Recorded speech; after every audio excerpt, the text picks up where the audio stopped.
Fala pessoal, bem-vindo ao Guia do Crédito Imobiliário e nessa segunda parte dos nossos vídeos referente à simulação, a gente vai se aprofundar um pouco dentro do Minha Casa Minha Vida. Para você que não viu outro vídeo, que ele vai te dar uma contextualização melhor sobre o simulador como um todo, assista ele primeiro antes de vir nesse aqui. Mas hoje a gente vai falar muito específico do Minha Casa Minha Vida e eu vou dar alguns insights que vocês precisam ter quando estiverem fazendo a simulação que o cliente tem a intenção de fazer a compra pelo Minha Casa Minha Vida. Fechou? Para iniciar, pessoal, é importante você entender que o Minha Casa Minha Vida ele tem alguns diferenciais referente a um financiamento normal. O que são esses diferenciais? No Minha Casa Minha Vida, você tem um valor máximo de imóvel que você pode ter a depender da renda do cliente. E dependendo da renda do cliente, você tem uma variações de taxa de juros. E aí é justamente isso que tem de maior diferença no Minha Casa Minha Vida.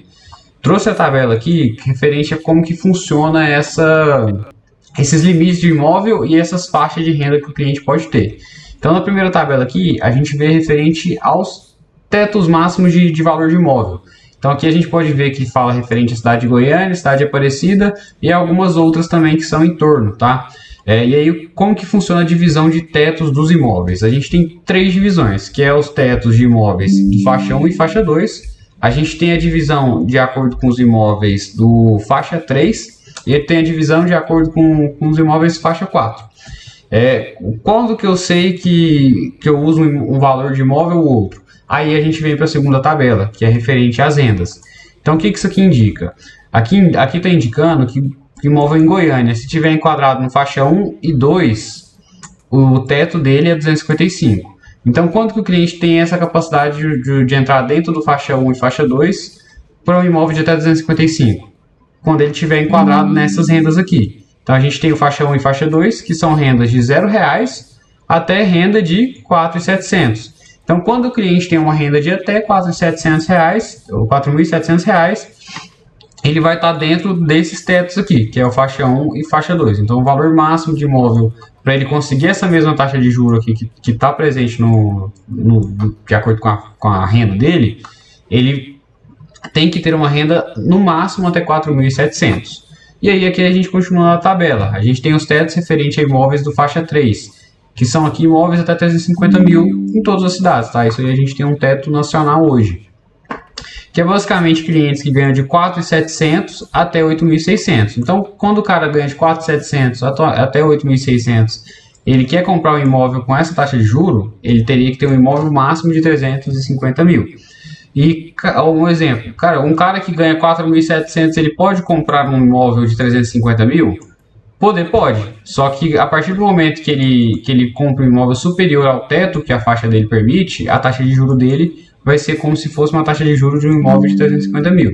Então, um exemplo, se um cara que ganha 4.700 estivesse comprando um imóvel de 255 mil, e ele tivesse 3 anos de carteira assinada, que é isso aqui, ó, ele teria uma taxa de juros de 6,50. Agora, se um cara de 4.700 estivesse comprando um imóvel de 350 mil, a taxa de juros dele seria 7,66, tá? Então, você consegue comprar acima do limite do teto limite do seu imóvel de acordo com a sua renda, desde que você utilize a taxa de juros da outra faixa, da taxa de juros mais cara, por exemplo. E a gente segue, tá? Então, a outra faixa, que é a faixa 4, a gente tem imóveis até 500 mil, tá? Então, imóveis até 500 mil, de 8.601 centavos até 12 mil de renda, com uma taxa de juros de 10% ao ano. E aquela mesma coisa, o cara tá com esse perfil de renda aqui, de 4.701 centavos a 8.600. Ele pode comprar um imóvel de 500 mil? Cara, pode. Só que aí ele vai ter que adotar uma taxa de juros igual a um cliente que ganha acima, que ganha 8.601 centavos até 12 mil. Ele pega a mesma taxa, podendo utilizar uma renda dele menor. Só que aí a taxa de juros dele fica mais alta. É como se ele estivesse contratando realmente no faixa 4, tá? E aí, seguindo, pessoal, por que é importante isso aqui? Porque é onde que a gente brinca com o simulador e consegue identificar os perfis, tá? Aí eu vou passar aqui agora para o simulador para vocês entenderem. E aí até uma dica, cara, onde eu acesso o simulador da Caixa? Simples, coloca simulador, Caixa, o primeiro link que aparecer já é o direto do simulador de financiamento, tá? Quando a gente vai no simulador aqui, primeira informação que a gente tem que preencher, que esse é o tipo de empréstimo, se ele está contratando a pessoa jurídica ou na pessoa física. No caso aqui, pessoa física, pronto, só seleciona a opção. Aqui ele vai estar perguntando se é residencial, se ele é comercial, se ele é rural, tá? No caso aqui, residencial, então a gente parte. Selecionar o tipo de imóvel que ele está comprando. Imóvel novo, usado, construção, aquisição de terreno. Quando a gente fala do Minha Casa Minha Vida, você só tem algumas modalidades disponíveis, que é a aquisição de imóvel novo, aquisição de imóvel usado, construção, tá? As outras modalidades que tem aqui, que tem aqui, se você preencher, ele não vai, o simulador não vai te apresentar uma opção do Minha Casa Minha Vida, tá? Então, em um detalhe, tá? Aqui eu coloquei o teto de imóvel no faixa 3 de 350, mas isso aqui é referente a imóvel novo, tá? Quando a gente tem um imóvel usado para fazer no Minha Casa Minha Vida e o cliente quer entrar no faixa 3, ele tem um teto máximo de 270. Essa é a única diferença que você vai ter de valor de teto de imóvel no Minha Casa Minha Vida. Quando é novo no faixa 3, 350 mil. Quando é novo, quando é usado no faixa 3, 270 mil. Essa é uma das diferenças que tem. Fechou? E aqui a gente parte para o valor do... Vou selecionar aqui, vou colocar que a gente está fazendo imóvel novo. Aqui a gente parte para o valor do imóvel, tá? Qual o valor que eu sempre lanço aqui? Você tem duas opções. Se o cliente já tiver um imóvel de escolha e esse imóvel ele já está avaliado, você joga o valor de avaliação aqui. Agora o cliente não tem avaliado, é a primeira informação que o cliente está puxando, tentando entender um contexto melhor do cliente, do início, é o primeiro atendimento. Cara, esse cara vai ter uma indicação da cidade, então você vai muito pela cidade e pelo teto. Se o cara falou para você, cara, eu ganho 4 mil reais e eu quero comprar em Aparecida, o que você vai fazer? 4 mil reais, ele está dentro disso aqui, dessa subfaixa do faixa 2. Então quer dizer que ele está dentro do faixa 2. Faixa 2 Aparecida, eu venho para cá, faixa 2 Aparecida, 245. Então eu jogo o teto de Aparecida, 245. E aqui eu seleciono a cidade, tá? No Minha Casa Minha Vida, isso aqui é importantíssimo. A cidade ela vai variar muito a questão do subsídio, tá? Então a gente tem que sempre selecionar a cidade de acordo com o que o cliente pretende comprar. E só pontuando, pessoal, por que eu jogo 245? Cara, esse cara não escolheu o imóvel dele ainda. Então ele não sabe quanto que vai ser mais ou menos o imóvel. É onde você vai avaliar e ter uma indicação melhor do que o cliente tem capacidade. Então você joga o teto para descobrir o máximo de financiamento que esse cara consegue. Porque se você jogasse um valor abaixo de 245, você joga 200 mil, por exemplo. O banco vai limitar 80% dos 200 mil. Tá? Então você vai reduzir o financiamento, você não vai ter uma previsão exata assim, de quanto que é o máximo que o cliente consegue. Agora você joga no teto do município, o teto de renda que o município pode ser informado, o teto de valor de imóvel que o município pode informar, você vai descobrir o máximo, porque você já limitou aqui que mesmo que o imóvel seja abaixo, caso o cliente encontre um imóvel de 245 mil, que é o teto do município, ele já vai conseguir os 80%. A gente vai tentar descobrir isso aqui agora. Mas aí, selecionando a cidade, você tem dois campos de preenchimento, tá? Isso aqui, no Minha Casa Minha Vida, você ignora, não encosta nisso aqui. Próxima etapa, ele vai perguntar as informações referentes ao cliente, que é justamente nessa indicação aqui, mais da segunda parte da tabela. Ele vai perguntar aqui a renda. Aqui, ó, pessoal, tem a questão do CPF e número de telefone. Ignora, tá? Isso aqui pouco importa para sua simulação. Mas aqui você vai falar referente à renda. Cara, o cara te falou que ele tem 4 mil de renda. Beleza. O que você sempre vai fazer? Joga de acordo com o teto. O cara vai te dar uma noção da renda familiar dele. Ele não, nessa primeira etapa, ele não te dá uma informação exata de quanto que ele rende. Ele pode até dar, mas na maioria dos casos ele vai te dar uma renda aproximada familiar dele. No caso, ele falou que ganha 4 mil reais de renda. Beleza, aqui você já está no limite do teto, você vai realmente jogar os 4 mil. Mas se o cara te fala assim, olha, minha renda gira em torno aí de 3.600, 3.700. O que você faz? Joga 4 mil. Porque você sempre, no simulador, é sempre interessante você jogar os limites aqui das subfaixas que você tem, tá? Eu jogaria 3.500, 4.000, 4.700, 8.600, 12.000, 2.850. Você sempre joga no simulador esse aqui, ó. Inicialmente, na primeira simulação, eu jogo o teto. Por quê? Como a renda está maior, você vai conseguir ter um comprometimento maior. O cliente tem capacidade de pagar uma parcela maior. E, por exemplo, se eu jogar aqui 4 mil de renda, em teoria o cliente conseguiria até 30% dessa renda. E aí ele conseguiria 30% de 4 mil, a taxa de juros dele de 6,50. Se eu jogar 4.700, ele vai conseguir também 30%, só que 30% de 4.700, que vai dar um valor maior com a mesma taxa de juros. Então aqui é para a gente ter uma indicação de qual que é o máximo que esse cliente vai conseguir contratar. Então aqui a gente vai jogar os 4.000 no caso, que é o limite aqui da faixa, né? Da segunda faixa do faixa 2. E aqui a gente vai jogar a data de nascimento. No caso eu vou jogar a minha aqui, 26/6/2000. Jogou a idade, tem esses campos aqui para preencher. O que tem necessidade de preencher? Cara, só isso aqui, ó. Um desses dois. Possui 3 anos ou possui mais de um comprador dependente. Que é justamente numa das nossas primeiras aulas, que é referente ao primeiro fluxo de atendimento que você tem, é onde você captura essas informações. Então vai atendendo e vai capturando as informações. Vou usar como exemplo aqui o meu. Eu tenho mais de 3 anos de carteira assinada, mas eu não tenho filho. E não tenho... Tá, vou contorno aqui de novo. Eu vou usar um perfil aqui. No caso, o perfil que tem 3 anos. Então eu tenho 3 anos e aqui eu estou indicando que eu não sou casado, tá? Mas se eu sou casado e se eu tenho filho, eu marcaria uma das opções, tá? No caso, como eu sou casado, eu vou marcar a opção de possuir mais de um comprador. Mesmo que minha esposa não entre com renda, por exemplo, ela só entra como participante se eu tiver o estado civil registrado, considera como se eu tivesse um filho dependente. É a mesma coisa, tá? Deixei isso marcado. Próxima etapa. Aqui o simulador já vai me apresentar algumas opções. Me apresenta o programa Minha Casa Minha Vida, recurso FGTS, imóvel vinculado a empreendimento. O que é isso? São imóveis que a construtora pegou empréstimo com a Caixa para fazer a construção. Um exemplo, MRV, Tenda, essas construtoras que fazem empreendimentos, fazem basicamente construções multifamiliares, tem grandes unidades para serem vendidas. Então, normalmente isso é vinculado a um banco para construir, e se for vinculado à Caixa, a Caixa ela oferece uma condição diferente. Aí, por isso que o simulador sempre apresenta. Agora, se for imóvel de rua, ou for imóvel que você está comprando de um terceiro, que não tenha sido utilizado um recurso da Caixa para construir isso, a gente vem na segunda opção. E aqui vocês vão ver também que ele apresenta a opção do SPPE também. SPPE vinculado a empreendimento e SPPE no padrão.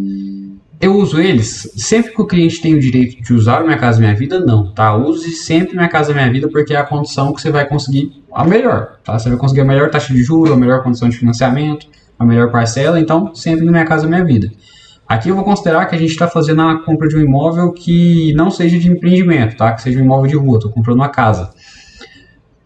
Vim aqui, coloco essa opção, pronto. O simulador já vai me dar a primeira noção. O que o simulador me dá de noção aqui, ó? Que eles conseguiria 162 de financiamento, 1.800 de subsídio, na tabela saque. Só que um detalhe, quando a gente fala do Minha Casa Minha Vida, 99% dos casos a gente vai pela price, porque é onde a gente vai conseguir o melhor financiamento e a melhor parcela. Então a gente vem no simulador, clica em alterar, altera para a opção da price, apaga sempre os outros campos aqui para deixar que o simulador recalcule para você, clicou em calcular, o simulador vai calcular novamente. E aqui ele vai me apresentar, ó, o cliente consegue 196 de financiamento, 1.800 de subsídio, e isso é uma parcela de 1.100 a primeira prestação e a última prestação em torno de 1.077. Cara, ficou bom? Sim, se vocês forem fazer a conta, o cliente está conseguindo 196, que é exatamente 80% de 245. Então aqui a gente provavelmente estaria conseguindo o máximo de financiamento que a gente consegue para esse imóvel. É a melhor opção? Não necessariamente. É onde a gente vai aprender a usar a tabela aqui agora. Cara, eu informei uma renda de 4.000. Necessariamente eu preciso informar essa renda de 4.000? Cara, não. Se o cliente não tiver tudo formalizado, você pode trabalhar a renda com base nos participantes. Mas aqui, ó, eu informei 4.000 reais. Consegui 80%. Pode ser bom. O cliente pode estar de acordo com o que o cliente quer. Mas aí o que eu posso tentar fazer também? Eu venho aqui, cara, 4.000 ficou bom, mas eu quero ver com 3.500. Se o cara não tiver se não tiver a renda formalizada já em 3.500, se não tiver a renda já formalizada em 4.000, você pode fazer esse reajuste e jogar a 3.500, porque está muito próximo da renda real desse cliente, tá? Então, a gente volta no simulador, só altera o valor da renda. Aqui eu troco 4.000 para 3.500. E vou novamente selecionar Minha Casa Minha Vida. Ele vai me jogar novamente na saque. Eu vou lá, altero para price novamente, apago tudo e calculo novamente. Aqui ele vai me dar uma informação. Ó, consegui 193.000 de financiamento no total, mais 2.000 de subsídio. É bom? Cara, sim. Porque se a gente for colocar aqui os 80%, 245 vezes 80% é 196. Então o cara aqui ele está perdendo pouco financiamento, tá? Então ele está perdendo basicamente, coloca aí, nem 3 mil de financiamento, está perdendo os 2.600. Só que ele está ganhando mil e pouco a mais de subsídio. Se a gente for somar o valor total, ele está pouca coisa abaixo da opção com 4 mil de renda. Só que normalmente quando eu vou finalizar a proposta no sistema depois, essas diferenças de 2, 3 mil reais eu consigo corrigir ela no sistema de finalização. Então aqui eu provavelmente vou conseguir também os 80% quando eu for fazer uma avaliação dentro do sistema do banco, dentro do sistema da Caixa. Só que aí o que é a questão? Cara, eu vou supor aqui que ele está pegando os 196. Esse cara aqui ele vai conseguir quando for finalizar o processo, porque a diferença é muito pouca. Só que a parcela do cara reduziu, tá? Então aqui eu conseguiria praticamente a mesma quantidade de recursos, só que uma parcela menor, tá? Então é sempre interessante vocês trabalhando nessas mudanças aqui. Ah, beleza, joguei aqui 3.500, só que ficou muito ruim. Piorou demais o financiamento do cliente. Beleza, volta para os 4 mil e utiliza os 4 mil, tá? Isso aqui é teste. E agora algo muito importante que vocês precisam entender. O porquê de utilizar sempre o limite aqui. Porque eu vou dar um exemplo para vocês aqui, o que um centavo de diferença poderia gerar de variação na sua simulação. Ó, mesma simulação, a única coisa que eu vou mudar é 1 centavo. Tá? Eu vou pegar aqui, jogar 3.500 e 1 centavo. Vocês vão ver a grande diferença que vai gerar no valor final para esse cliente. Ó, simulador é a mesma coisa, me mandou na saque, eu vou lá, altero para price e finalizo. Finalizou, olha a diferença. Então, de 1 centavo de renda que eu informei a mais, meu financiamento foi de 193.400 para 181.933. Então, você teve uma diferença praticamente de 10 mil reais aí no valor de financiamento por jogar um centavo a mais. E aí, por isso que é sempre importante você jogar sempre no limite aqui, ó. Joga sempre nos limites da tabela que tem aqui, porque você vai conseguir a simulação de forma mais eficiente, tá? Fez isso, cara, simulou, apresentou para o cliente, falou as condições que ele provavelmente conseguiria ter, e aí pronto, tá? E algo importante aqui na simulação, sempre vai vir presente esse valor de entrada. Esquece, tá? Não leva isso aqui como consideração. Por quê? O valor de entrada, ele vai depender do valor que você está comprando o imóvel. Aqui não teve escolha de imóvel, não teve negociação ainda. Então, basicamente a entrada real vai depender da negociação do imóvel que você enquadrar, tá? Então você vai sempre orientar o cliente, olha, aí está presente um valor de entrada, mas não precisa levar esse valor em consideração, porque o seu valor de entrada real, ele vai depender da negociação que a gente fechar com o vendedor do imóvel, tá? Então, dessa ciência, o que importa na simulação realmente é o subsídio e o valor de financiamento e a parcela. O restante aqui, pouco importa, tá? O que realmente vai ser determinado de entrada é só no momento da negociação com o vendedor do imóvel. Fechou? Ó, do simulador Minha Casa Minha Vida, é isso, tá? Não tem muito segredo, mas eu sempre recomendo que vocês utilizem ao máximo essa tabela, tá? Até vocês terem já isso na cabeça. Acaba que você vai usando isso aqui, você sempre vai tendo uns padrões, você já vai saber de cabeça, tá? Então é importante você ter essa noção de como é que funciona essa tabela para poder utilizar ela nas suas simulações, fechou? E pessoal, referente à simulação pelo Minha Casa Minha Vida, é isso, tá? Não tem muito segredo. O simulador tá aí disponível para todo mundo, a questão é mexer e aprender a utilizar ele, fechou? E aí a gente vai ter mais um vídeo que é referente a simulações direcionadas para o SPPE. E eu agradeço a atenção de vocês, qualquer dúvida fica à disposição e assistam os outros vídeos também que vai dar uma abordagem melhor sobre financiamento para vocês.